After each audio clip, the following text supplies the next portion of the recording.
Gestapo arrested people for political crimes without any judicial process. Hold on.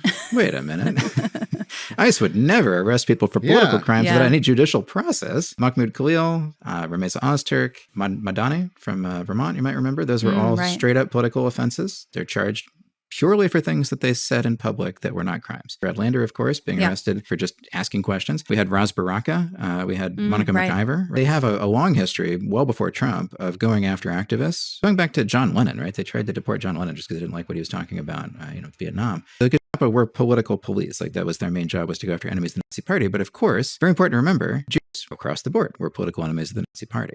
I like how the National Review has to be sure to say that these are crimes and hideous acts, things that would never do. The only difference seems to be that there's sometimes judges that can tell them to stop or other pressures that tell them to stop. And that seems to be it. It's not their internal restraint. That's not even a difference, because in 1933, they were still bound by German law. But within a few years, they declared themselves through decree. They declared that they were completely outside of courts and any kind of law. The thing that made the Gestapo was that they federalized. They actually brought all of the police in Germany under their control, which ICE is trying to do right now. But not only with DC, what you just saw, where they're literally, the federal government's taking it over, but with the 287G agreements that you and I have talked about on opening arguments with, there's now 900 287G agreements where they're working directly with local police. And that is what concerns me more than anything out of all of this.